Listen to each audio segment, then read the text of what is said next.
And first at 5 tonight, a major development in the Corrine Brown case. A federal judge has denied former Congresswoman Corrine Brown's request to overturn her guilty verdicts and her motion for a new trial. And Brown was found guilty of 18 federal charges back in May. Today, Judge Timothy Corrigan, who presided over her trial, denied those motions. So what are the next steps for the former Congresswoman? First Coast News' Jason Rantala joins us live tonight at the federal courthouse. Jason?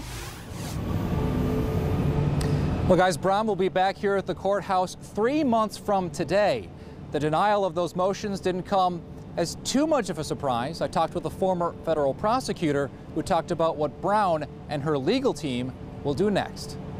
Not surprising that the decision on the post-trial motion is consistent with the decision he made during the trial. Former federal prosecutor Curtis Fallgatter says that's because the judge in the Corrine Brown case, Judge Timothy Corrigan, took the time to thoroughly analyze all facets of the case. He took recesses, researched it, found the case law, listened to the witnesses, the jurors, and of course did his best to apply the case law as he deemed it to be appropriate. Here's what's likely next for Brown. Fallgatter says once Brown is sentenced, she'll be able to appeal and once again raise the same issues she did during the trial.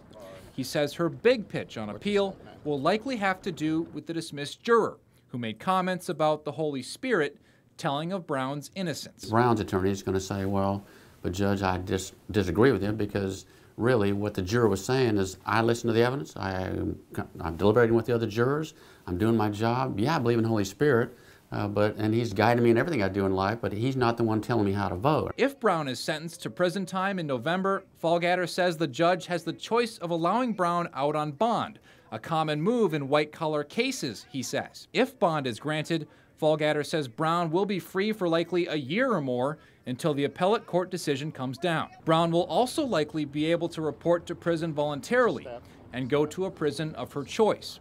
As for Ronnie Simmons, who testified against Brown, Fallgatter says he too will likely be able to report to prison voluntarily if that's the sentence he receives. And Fallgatter says that Brown's sentencing here at the courthouse could take a day or two if there's a lot of evidence. The judge could take the sentencing under advisement, and that would mean he'd come back a week or two later with a sentence. Live downtown, Jason Rantala, First Coast News.